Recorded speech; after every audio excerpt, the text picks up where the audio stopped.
What is your full name? Stephen Joseph Sparks, Where are you from? Huntington Woods, Michigan. How old were you on September 11th, 2001? I was 36 years old. What do you recall about life before 9/11? Traveling by plane, security at airports or other locations, and terrorist behaviors.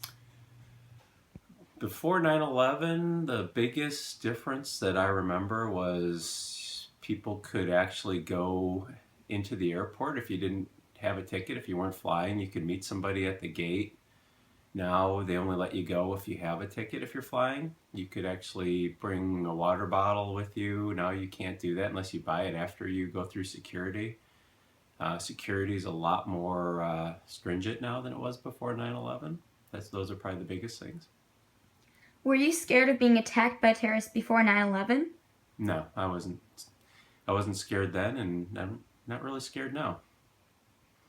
Did you ever visit any of the locations of the 9/11 attack? I have been to New York City twice since 9/11, and most recently about a year ago. What do you remember?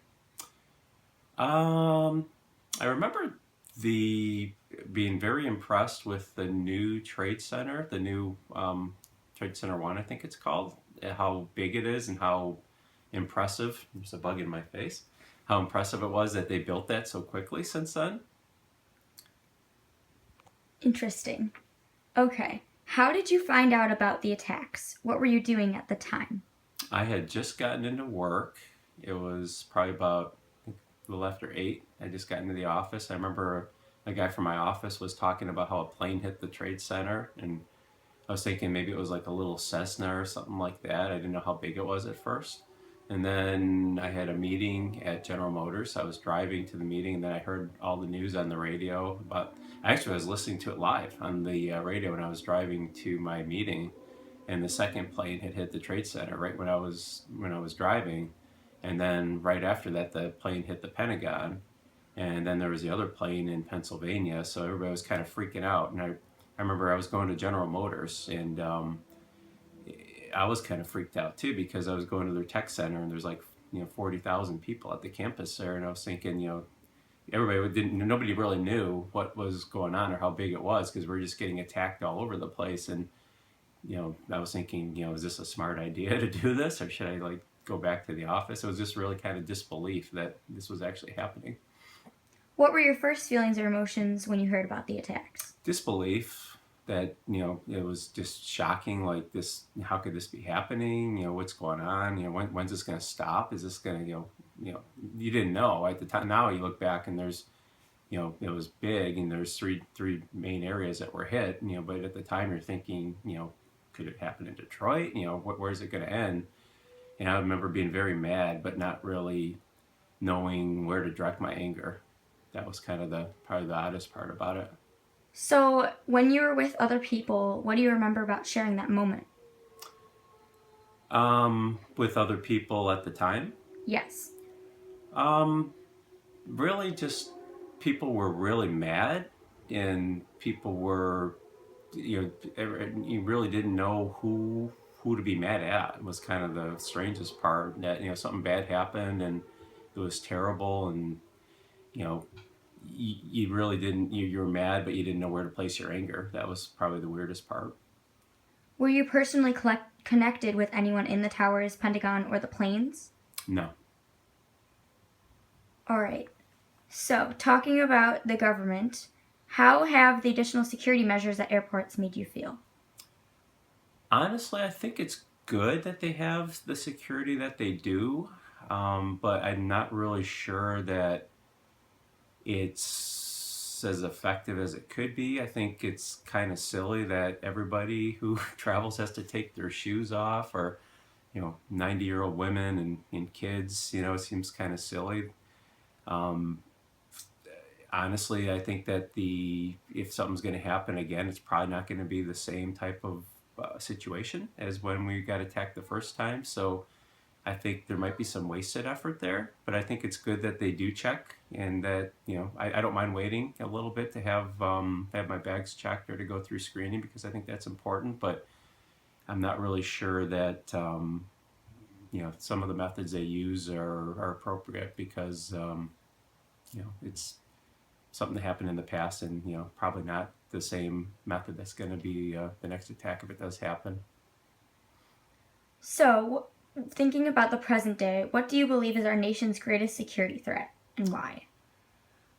Our nation's biggest security threat right now, I would say domestically, is probably, unfortunately, it's probably not the same thing that happened before. I think it's probably what they call like a lone wolf type of terrorist, where they somebody could go into a movie theater, somebody could go into a mall, and those types of attacks where it's something that really there's no way to screen for that. So I think that unfortunately that can happen, but I think you just got to keep doing what you do and not be afraid. So, what do you believe should be done to protect the United States?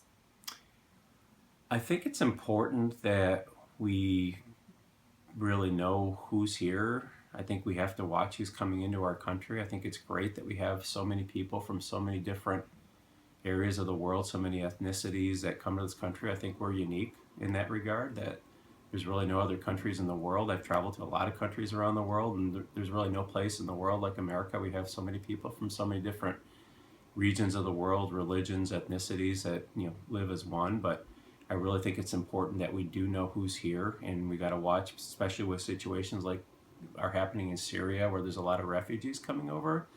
I think it's important that we screen the people that are here and that we know who's here, because really that's what happened on 9/11. Those people lived here, and it's important to really keep guard and watch who's coming into the country, and be vigilant, I guess, in that regard. How has 9/11 changed you as a person?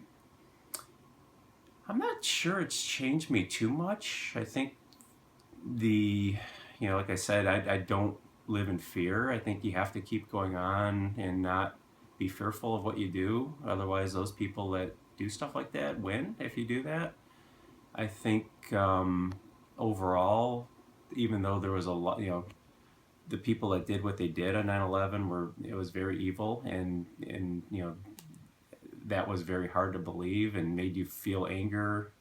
I think overall it made me feel that there's probably more good than bad, seeing the response, that especially in New York, what happened afterward with the people, the first responders, that was incredible, that people would do something like that, risk their life to save people. And I think after 9/11, the country, for even just a brief while, came together, and people were united, not as divided as we are right now. So I think that was one thing that I took away from that. Probably that overall, I think there's more good in the world than there is bad, and that people inherently are good overall, and especially when pushed into a situation like that.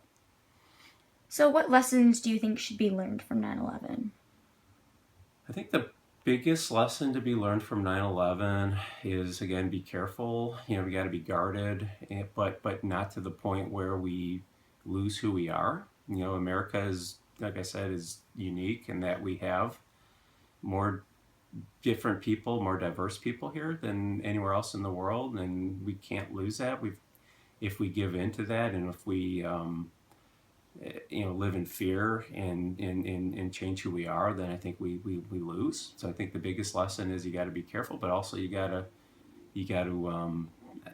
I think you got to embrace different people, and I think it's important that you don't live in fear. And overall, like I said, I think the biggest thing that I've learned and the biggest lesson is that overall, I think people are good. Now, you were married to Mom at the time, right? I was married to Mom at the time. Did you get to call her after the events happened? Did you know where she was?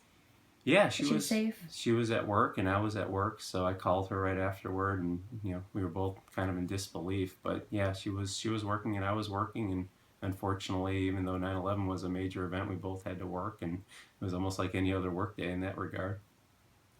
Well, thank you so much for letting me interview you. Oh, you're welcome. And that's it for the questions. So, thank you. Oh, you're welcome. Thank you for interviewing me.